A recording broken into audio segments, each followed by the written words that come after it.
उत्तर प्रदेश के मुख्यमंत्री योगी आदित्यनाथ ने आज अपने नोएडा और ग्रेटर नोएडा दौरे के दौरान हजारों करोड़ रुपए से ज्यादा की कई विकास की परियोजनाएं जिनका लोकार्पण और शिलान्यास किया। इस महत्वपूर्ण दौरे में बुनियादी ढांचे के विकास, औद्योगिक निवेश को बढ़ावा देने और सार्वजनिक परिवहन व्यवस्था को मजबूत करने के लिए कई बड़े कदम उठाए गए हैं। साथ ही उन्होंने कानून व्यवस्था की समीक्षा भी की।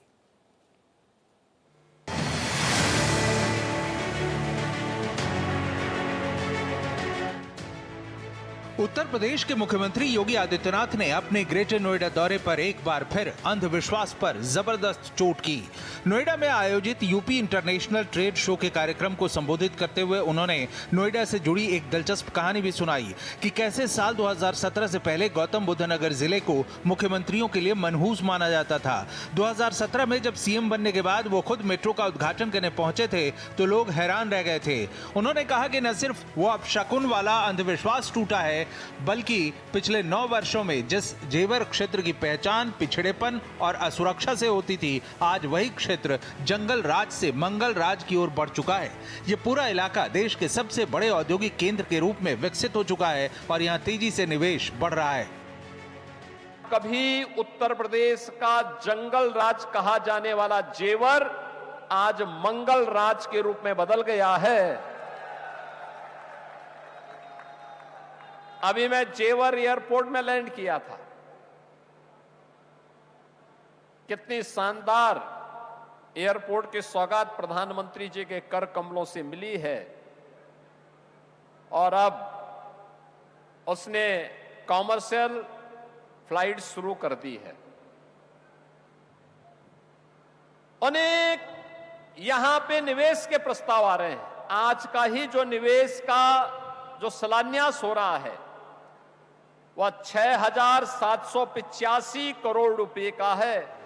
नोएडा और ग्रेटर नोएडा दौरे के दौरान सीएम योगी ने हजारों करोड़ की भव्य औद्योगिक और विकास परियोजनाओं का लोकार्पण और शिलान्यास किया, जिससे जिले के औद्योगिक विकास, रोजगार और इंफ्रास्ट्रक्चर को नई दिशा मिली है। इनमें सबसे अहम है इस बड़ी और भव्य इमारत का उद्घाटन। दरअसल यूपी के सबसे अमीर प्राधिकरण नोएडा अथॉरिटी को 50 साल बाद अपनी ये इमारत मिली है। नोएडा के सेक्टर 96 में करीब 390 करोड़ की लागत से बने नोएडा प्राधिकरण का नया भव्य प्रशासनिक भवन तैयार हुआ है, जो नोएडा के विकास का मुख्य केंद्र बनेगा।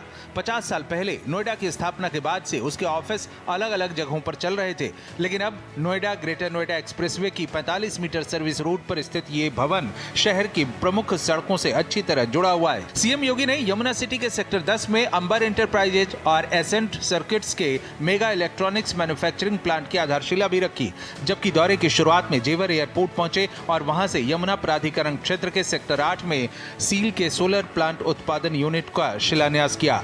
एमएसएमई दिवस के अवसर पर उन्होंने कहा कि विकसित भारत का लक्ष्य मजबूत मैन्युफैक्चरिंग, निवेश और रोजगार सृजन से ही पूरा होगा। आज प्रधानमंत्री मोदी जी का ही वो विजन है जिसके कारण उत्तर प्रदेश अब मोबाइल मैन्युफैक्चरिंग का हब भी बना है। यानी देश के अंदर जो भी मोबाइल फोन बन रहे हैं उनमें 55% आपके इसी ग्रेटर नोएडा, नोएडा और उत्तर प्रदेश के अंदर बन रहे हैं। और इलेक्ट्रॉनिक कंपोनेंट के भी अब तक जो भी बन रहे हैं उनमें 55 से 60% यहीं पे बन रहे हैं।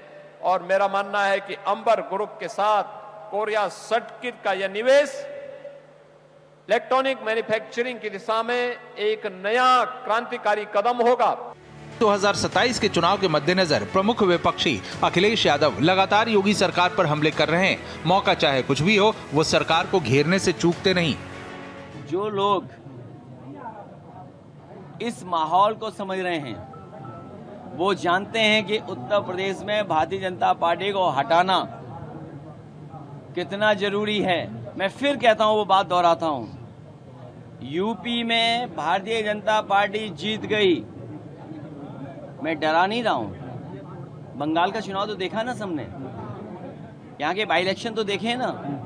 आप अगर मेरे जाने के बाद लालजी वर्मा जी आएंगे, उनसे पूछ लेना